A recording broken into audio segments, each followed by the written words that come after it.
नमस्कार, मैं सुहानी सिंह। स्वागत है आपका आगाज टाइम में। चलिए नजर डालते हैं खास खबर पे।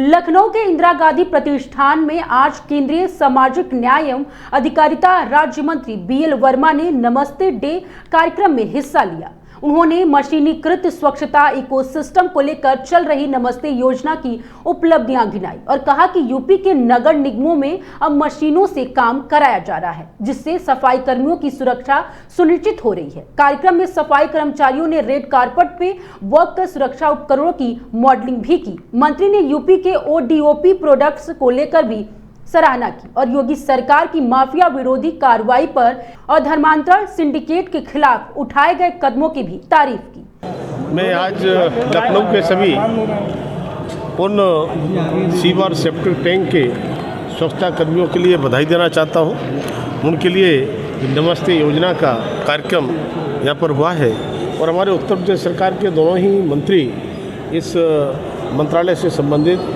आदरणीय असीम अरुण जी, आदरणीय नरेंद्र कश्यप जी, ये भी साथ हैं। भारत सरकार के हमारे मंत्रालय के अधिकारी ये भी साथ में हैं। तब मैं कहूँगा इस नमस्ते योजना के माध्यम से जो सीवर और सेप्टिक टैंक के कर्मचारी जो स्वच्छता के रहते हैं, उनके तमाम तरह के जोखिम उठाने पड़ते थे।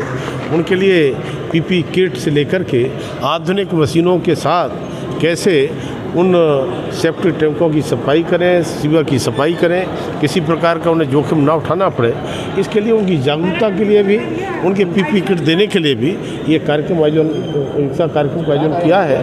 और अभी हम लोगों ने देखा है फैशन शो, और ये लगातार अभी हमने एक हेल्पलाइन नंबर भी दिया है और साथ ही साथ मैं कह सकता हूँ कि हमारे सभी अधिकारियों के द्वारा लगातार ये मुहिम चलाई जा रही है। तो लखनऊ के भी ये सारे सीवर और सेप्टिक टैंक कर्मचारियों के लिए पीपी किट देने वाले हैं और बहुत सफल कार्यक्रम आज हुआ है। मैं आयोजकों के लिए सफलता की बधाई देना चाहता हूँ। सर, उत्तर प्रदेश के लिए एक बड़ी उपलब्धि है कि उत्तर प्रदेश ने ओडीओपी के मामले में देश में पहला स्थान पाया है। कैसे देखते हैं इसको? मैं बहुत बहुत बधाई देना चाहता हूँ उत्तर प्रदेश के उन सभी लोगों के लिए जिन्होंने इस काम में अपनी भूमिका निभाई है। और चूँकि माननीय प्रधानमंत्री के नेतृत्व में जब से स्वच्छ भारत मिशन 2014 से प्रारंभ हुआ है, तब मैं कह सकता हूँ कि स्वच्छता की एक मिसाल देखने को मिलती है। अभी कुछ ही दिनों पहले मैं एक देश के एक ऐसे हिस्से में अंडमान निकोबार गया था। आदरणीय प्रधानमंत्री ने वहाँ पर प्लास्टिक मुक्त का अभियान जो कहकर आए थे, तब मैंने देखा कि बिल्कुल वहाँ स्वच्छ तरीके से, और यहाँ तक कि हेमलॉक में देखा मैंने कि जो नारियल पीने का पाइप होता है वो भी प्लास्टिक का नहीं था, वही बांस का था।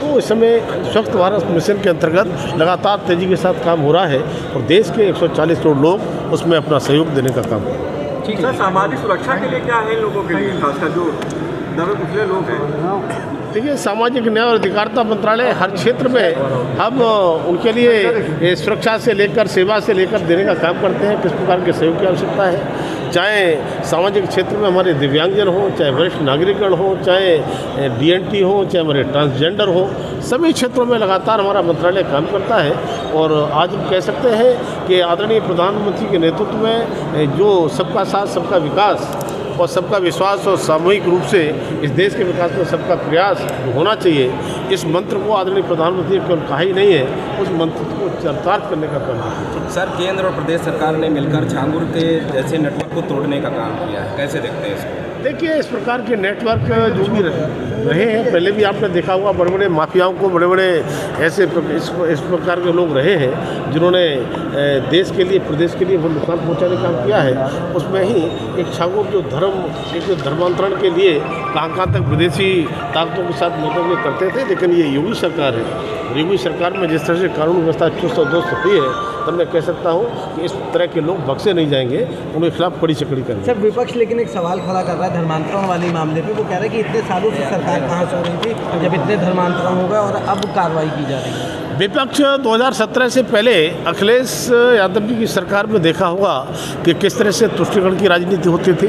तब मैं कहूँगा कि तुष्टीकरण की राजनीति के लिए ही ये लोग, चाहे वो आज कांवड़ यात्रा हो या सनातन को गाली देने की बात हो या धर्मांतरण की बात हो, इस तरह की बातें करते हैं जो मुझे लगता है कि ठीक नहीं है। और देश की जनता, प्रदेश की जनता समय आता है, इसलिए इनको सबक सिखाने का काम करती है। कल शुभांशु शुक्ला जी की सकुशल लैंडिंग हुई, उदित राज का बयान आता है, वो कहते हैं कि दलित जो लोग हैं, जो पिछड़े वर्ग के लोग हैं, उनको क्यों नहीं भेजा जाता है, उनको भेजा जाना चाहिए। देखिए, सबसे पहले मैं सुभाष शुक्ला जी के लिए बहुत बहुत बधाई, शुभकामनाएं देता हूँ। और केवल सुभाष शुक्ला जी के लिए नहीं, बल्कि इस देश के 140 करोड़ लोगों के लिए जो हमने इतनी बड़ी उपलब्धि हासिल की है। तब मैं कहता हूँ कि जहाँ पर इतनी बड़ी बड़ी उपलब्धियाँ हासिल होती हैं, उसमें भी लोग क्या क्या लेकिन किंतु परंतु लगाने का काम करते हैं। तब मैं समझता हूँ कि इस प्रकार के बयानों का कोई महत्व रह नहीं जाता। एक सवाल और है सर, NCERT की जो किताबें हैं, उसमें अब 8वीं कक्षा की जो किताब होगी, उसमें जो औरंगजेब का जो भी किया गया या अकबर के द्वारा जो किया गया, उसको जो है स्पष्ट रूप से दिखाया जाएगा कि कैसे औरंगजेब ने मंदिर तोड़ा था और अकबर ने जो है कई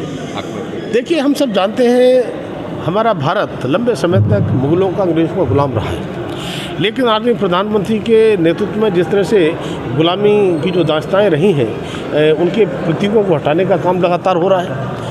और चाहे जॉर्ज पंचम की मूर्ति हटाने से लेकर के बहुत सारे रोडों को आप देखेंगे।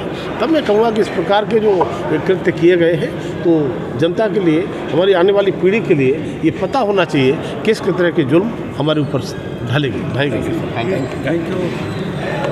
ऐसे ही खबरों के लिए बने रहिए आगाज टाइम के साथ। धन्यवाद।